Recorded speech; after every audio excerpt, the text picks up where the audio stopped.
Couple of issues that we want to address. First of all, on coronavirus, every day we're learning more about the threat that this virus poses. It's very important for everyone to understand that we are united.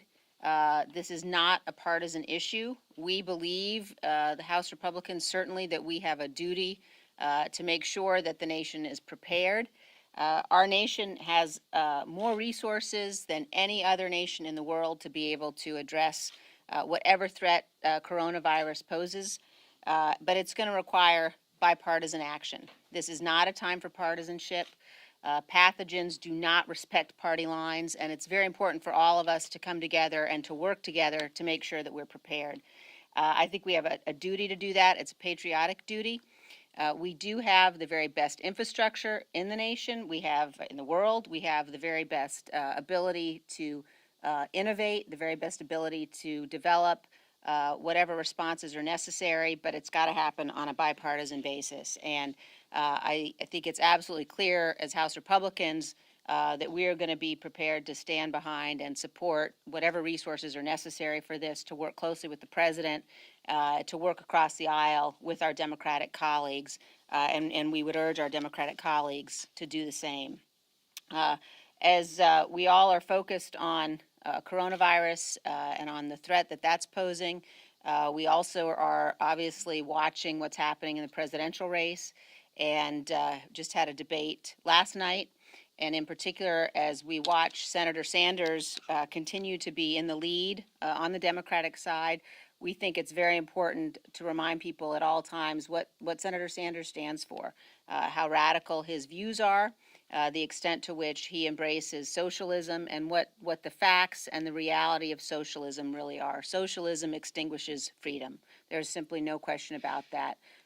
The stories that you're hearing from Senator Sanders about somehow socialism providing power to the people are absolutely wrong, absolutely untrue, and history absolutely demonstrates the devastation of socialism across the world. There's nobody who understands this more than people whose families came to the United States from Cuba in particular, and in contrast to Senator Sanders, who seems to be a real fan of Fidel Castro, we're very pleased to have with us today Congressman Mario Diaz-Balart, who's going to talk a little bit about the reality of what life was like in Cuba, continues to be like today, and the reality compared to what Senator Sanders has been saying about socialism. So with that, I'll turn things over to Congressman Diaz-Balart. Thank you, Madam Chairwoman. Good afternoon.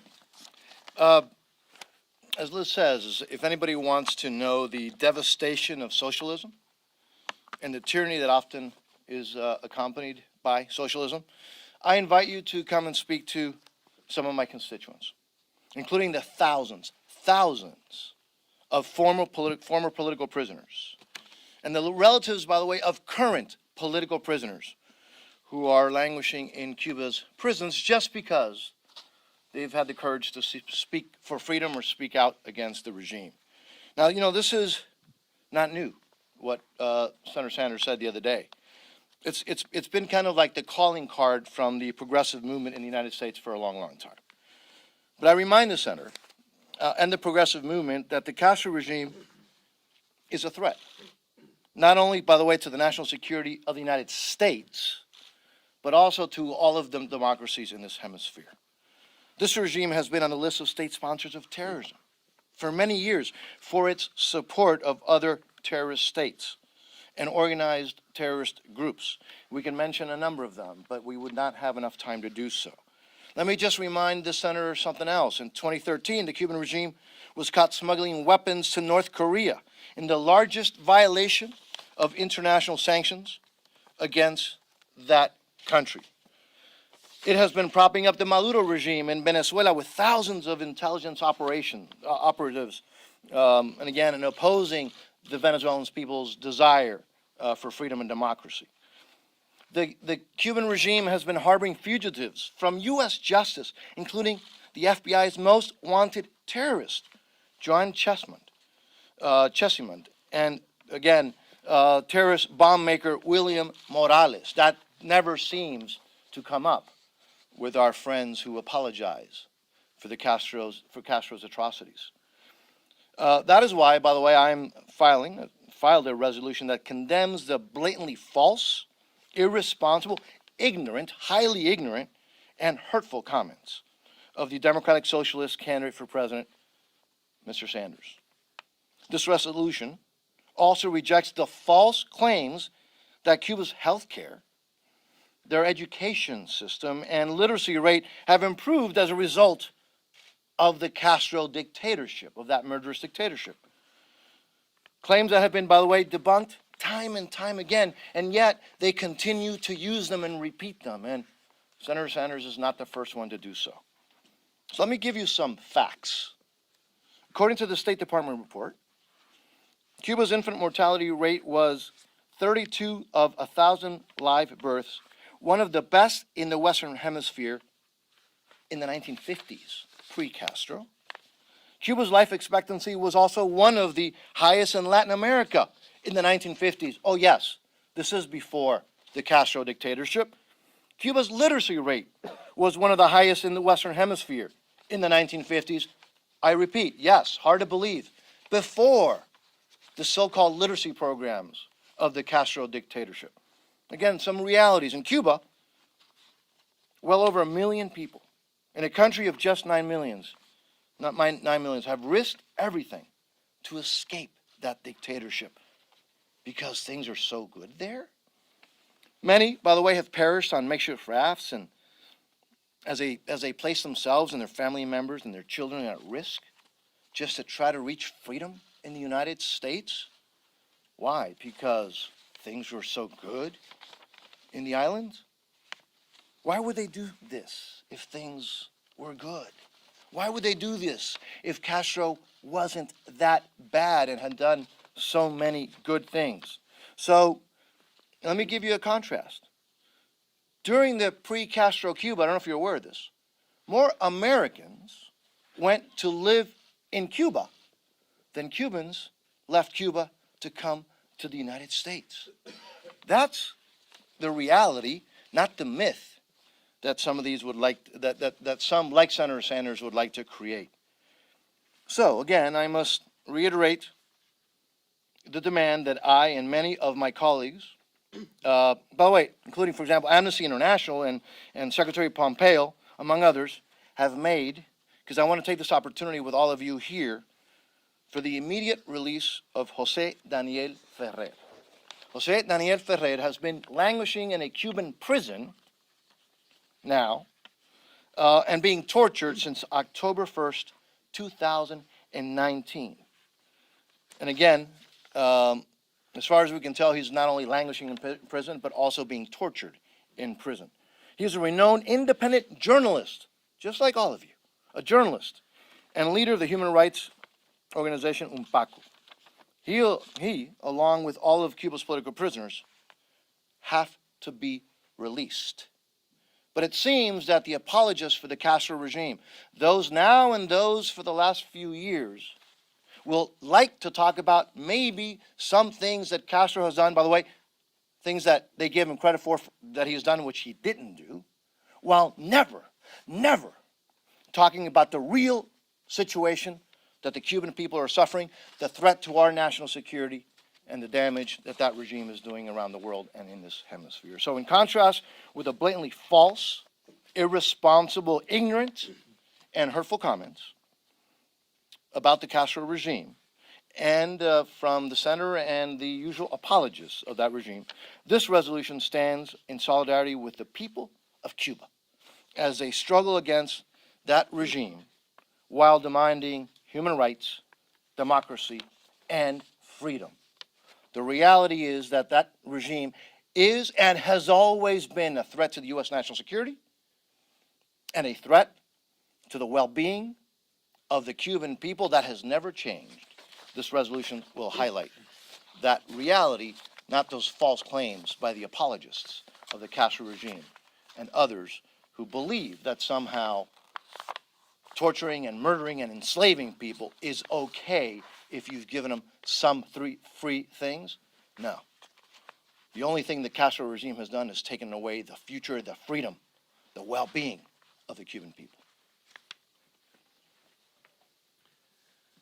Mario's voice is so passionate and powerful to serve as a stark reminder to people of just how devastating the Castro regime and socialist regimes in general are to the people of those communities and those countries. Socialism is not only a failed ideology. So often, those regimes that embrace socialism also deface and violate the human rights of the very people that live under those regimes. And anybody who wonders if that actually happens, just go talk to Mario Diaz-Balart or so many other people who fled that country because they saw the devastating consequences of what socialism does to the human rights of people. And so while the major leading candidate for President of the United States on the Democrat side is embracing some of the policies of the Castro regime, that same week, he's criticizing an organization like AIPAC, who fights for freedom, who fights to have not only this great bond between the United States and Israel be maintained in supporting our dear friend Israel as a Jewish state, but literally picking sides in this fight for determination of whether or not there will be a two-state solution, whether there will be a Palestinian state. To attack an organization like AIPAC just baffles the mind that that's something that a major candidate for president would do if you understand the history of what AIPAC fights for. And so I want to strongly embrace and support the things that AIPAC stands for as they come to Washington so often to express that support, that unifying bond, that bipartisan bond between the United States and Israel that is shared here in Congress and what they represent. So it's unfortunate when you see what's happening on the Democrat side, that their party's been taken over by socialism as they try to rig the rules against the leading candidate for president. I'd be interested to see how many of our House colleagues would be willing to support Bernie Sanders if he were to be their nominee. But let's have that debate. Let's see that debate in full view so people know just what is at stake as we try to advocate for those free market principles that provide real opportunity to families. The principles that we fought for working with President Trump that have put more money in the pockets of hardworking families, given them more control over their lives, allowing the middle class to be rebuilt in this country at a time when we saw it being taken away, fleeing to other countries. We're finally bringing that back. We're finally seeing those forgotten men and women being able to have an opportunity and a chance to seek the American dream again in this country. And on the other side, all they talk about is having more government control and undermining some of those very things that have given more freedom and more opportunities to people in America while embracing the ideologies that have been so failed and devastating to people in other countries. So I hope the American people are watching this debate play out because it'll play out through November, but we're already seeing just the stark contrast between what we as Republicans want to do to promote freedom and just what the leading Democrat candidates for president want to do to take away that very freedom while associating themselves with people who are directly responsible for the deaths and denial of freedom to so many millions of people. In the middle of all this, we're working with the administration to combat the coronavirus. Leader McCarthy and I were at a bipartisan briefing at the White House just a week and a half ago, where you had the top health officials in the Trump administration talking about the things that they're doing to keep the coronavirus out of the United States while recognizing just how dangerous it is, and also while trying to get more information from China so that we can find out how deep and severe this disease is spreading throughout their country. And unfortunately, they haven't shared the information that they need to be sharing with us and the rest of the world so that we can make sure we're taking all the steps necessary to keep our country safe and to help come up with a vaccine to help prevent the spread of this dangerous disease. So I look forward to hearing the president's comments this evening, and I look forward to seeing Congress work together in a bipartisan way to make sure we provide all the tools necessary to combat the coronavirus. This isn't a partisan issue. Anybody that's playing partisan games with this, especially while the president's in a foreign country, should be ashamed of themselves. That's not how how we conduct business. That's not how we solve problems. We work together, like we've done when we were in the majority with President Obama, to make sure whether it was Ebola or any other disease that we were working with the president to combat it, not to try to find a way to divide the country, but by finding a way to work together. And finally, there's a debate going on today and over the next few days and weeks to determine what is the next step in making sure that the FISA courts work properly to keep America safe. The FISA court has been an important tool in America's national safety, but we saw that the FISA court was abused.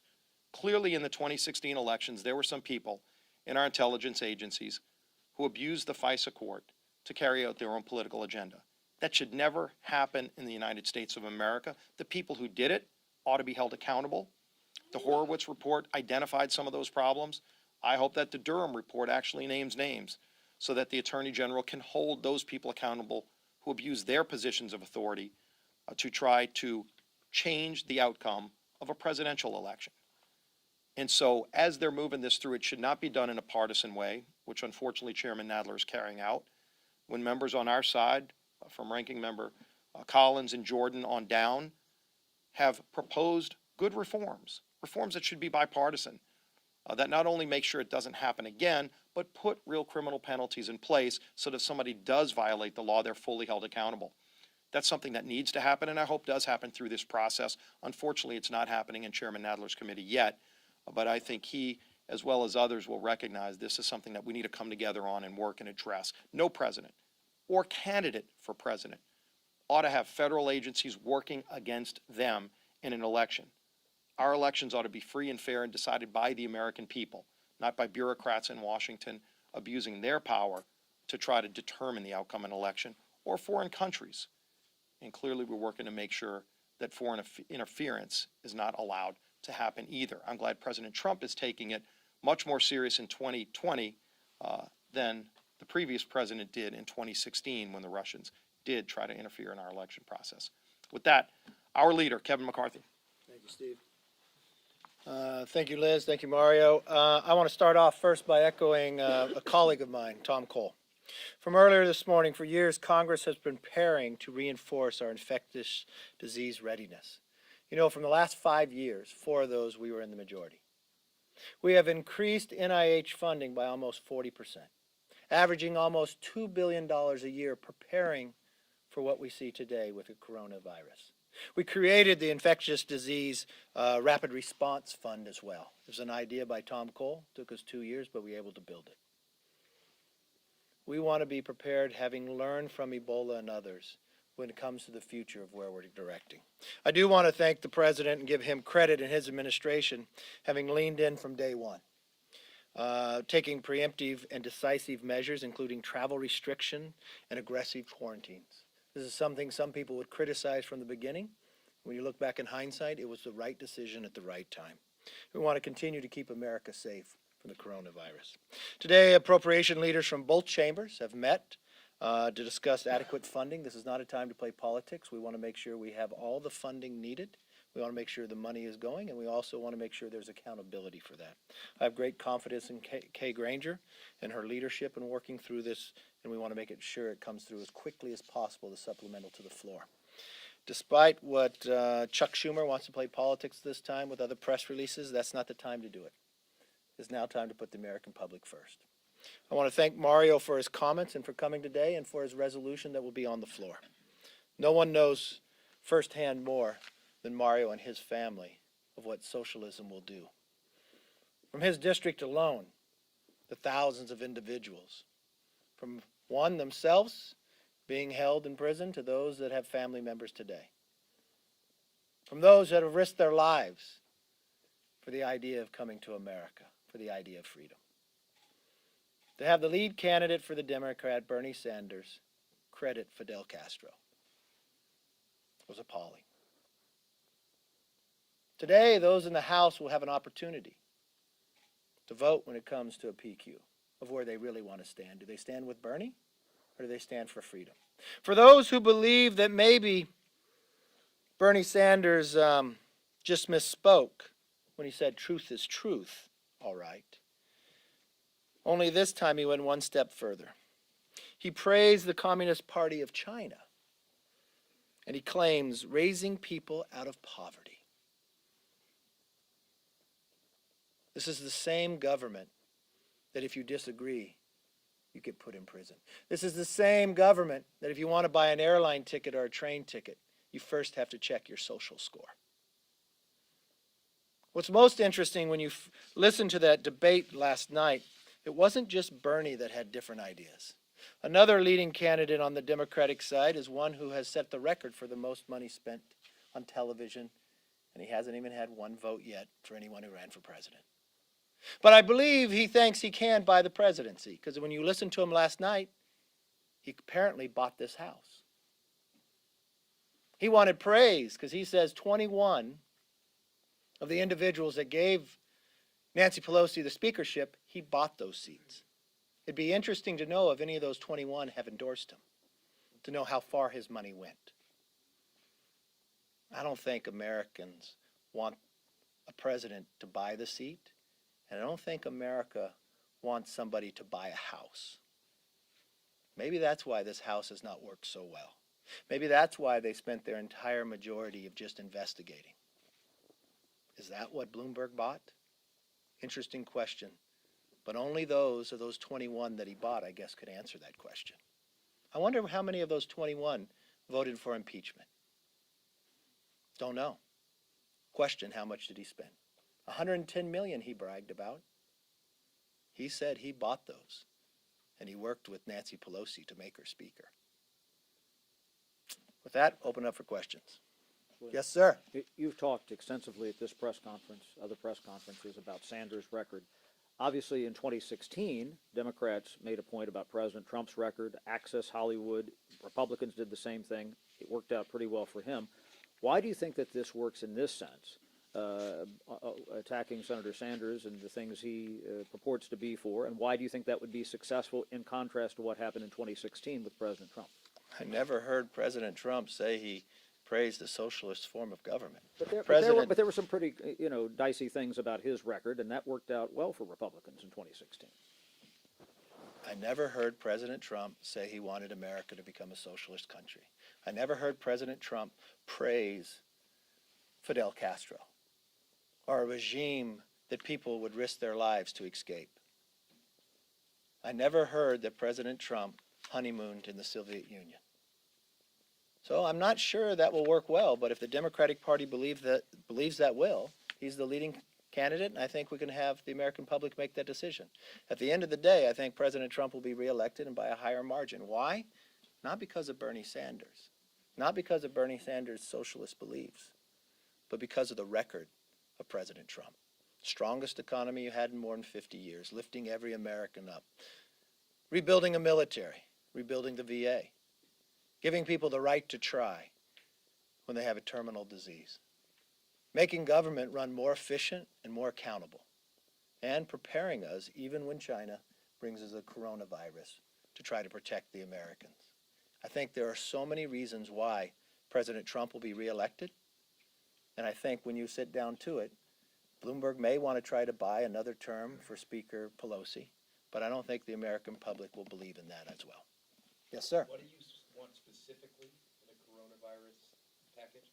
How much money and what does Congress need to do specifically? Well, a supplemental was put up, and the way most all supplementals work, we put together the Appropriations Committee, sit down with NIH, CDC, see what we need right now. We want to make sure from a testing kit, the resources there to supply and our need of where to go. We had resources prior, but when a supplemental comes, walking all the way through, talking to the experts, as Steve mentioned, we've been at the White House numerous times. It wasn't just even bipartisan, it was bicameral in those meetings. This is not a time to play politics. Just as you watched, if you would take anything that we had said during the Ebola crisis when we had a different administration, being able to work together to keep America safe, I think that will be fundamental for us. How much money do you anticipate? Well, that's why the Appropriation Committee met together.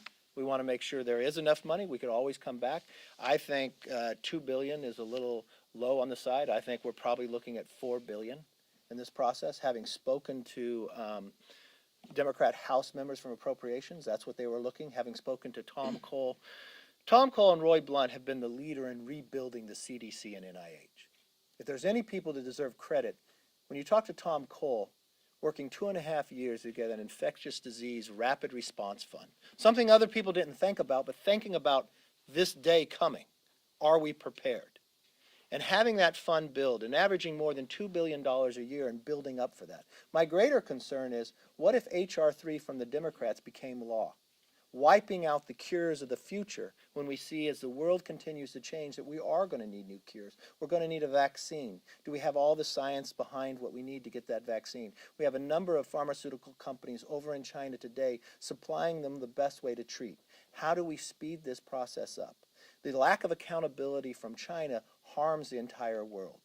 And I think America has been leading in this charge, and we want to make sure we can continue to do it, because this is something not created here, but can still come here. Yes. Do you think there needs to be a czar, if you will? I think Secretary Azar has been acting in that way, and just his background and others. I think he's done a good job at that. I want to make sure everybody is working together. Currently where we are, I think, works well. What happens in these situations, a lot has to happen on the state level. So governors need to be engaged in a greater level. They need to engage with us. The federal government can provide resources, but a lot of those actions will be provided in the state. I'm, being from California, have a great concern. The amount of homeless that we have in California is very concerning to me on so many different levels. But with the fear of coronavirus coming, and you know where coronavirus started in the east, but where you pretty much travel to a lot is into California. If it was to get into the homeless population, how do you quarantine inside a homeless population and with the health care itself? What is Governor Gavin Newsom doing at this moment in time? What if this came into a college, when you have a campus, when you room within dorms and others? These are the preparations that I believe we need to be working on as well. But that's why you have to engage the governors. And the secretary, having been in the healthcare industry, having worked as the Secretary of Health and Human Services, understands government as well. So it's not just plopping somebody in. They've got to have an understanding of government, and also from the medical community as well. And Azar is really at the right person at the right time. Yes, sir. Markets and the public are looking very close at this coronavirus. Bottom line, what's your message as far as how serious this coming threat is and the ability of the U.S. government to contain it? Is this very serious? Is it not? What level are we looking at here? This is a serious situation, and that's why this administration has taken it that way. When the president went out on that weekend and stopped any flights coming in, he also led the world where others would follow him to try to contain it just to China. The challenge here is the lack of accountability coming from China. Our scientists from the very beginning have been communicating, but they have not been as open. We've now found that it started in November. Maybe if they had told us then, we could have been something much better, doing something much better about it now. If they had allowed our scientists in sooner, maybe we could have been able to deal with even on a different level. But the movement of it and being so contagious means that it can move at a rapid speed. The mortality level is at a lower level, higher than a flu. But from a pandemic situation, once it gets in, how do you control it from growing? That's the preparation that we've been doing now. That's the preparation that this president had done before, trying to contain it to China. Unfortunately, has Iran been open, and how big is it within Iran? Italy has been open with their discussions. I think this is a moment in time where the world works together. America has been a leader in so much of this. That's why I'm proud of the fact in our majority of what we did to increase the funding in NIH and CDC, forward-looking to this day coming.